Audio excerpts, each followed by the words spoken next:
আজিৰ recipe bread pudding কোনে কোনে খাই ভাল পায় মইতো বহুত ভাল পাওঁ এইটো ৰেচিপিটো আমি ব্ৰেডৰ চাৰিফাল কটাৰীৰে ভালকৈ কাটি ল'ব লাগিব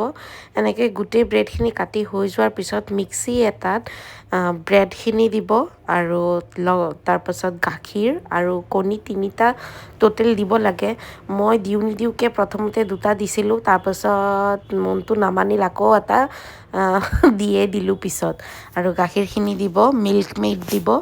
আৰু এচেঞ্চ মানে স্মেলটো মানে হেৰিৰ কাৰণে চেণ্টটোৰ কাৰণে ভেনিলা এচেঞ্চ বা যি দিয়ে মই বাটাৰ স্কচ দিছিলোঁ তাৰপিছতে এয়া দেখিছেনে আৰু এটা এক্সট্ৰা কণী দিয়ে দিলোঁ মানে টোটেল আচলতে 3টা কণীয়ে দিব লাগিছিল ৰেচিপিটো একদমেই ইজি চবতকৈ মানে অলপ কষ্টৰ কামটো হ'ল এই চেনিখিনি যে আমি মুখতে নুফুটিব এতিয়া কেৰেমেলাইজ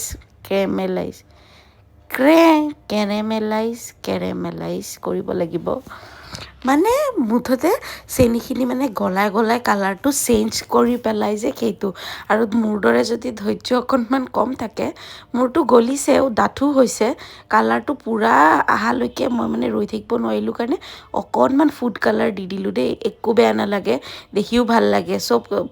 ব্ৰাউন থাকে মোৰটো অকণমান অৰেঞ্জ হৈছে তাৰপাছত সেই মিক্সিত গোটেই মিলি লোৱা মানে পেষ্ট কৰি লোৱা পেষ্টখিনি চেকনিৰে চেকি পেলাই দিব তেতিয়া লাম্পছ হৈ নাথাকে আৰু যিহেতু মই বনোৱা বাচনটো ডাঙৰ গতিকে কেৰাহীটো আৰু মস্ত ডাঙৰ ল'লোঁ তাৰপাছত এইটো মই আধা ঘণ্টামান থৈ দিলোঁ আধা ঘণ্টা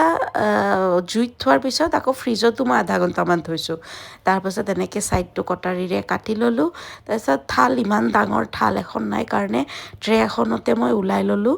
আৰু খাবলৈ যে কি টেষ্টি হৈছিল নকওঁ আৰু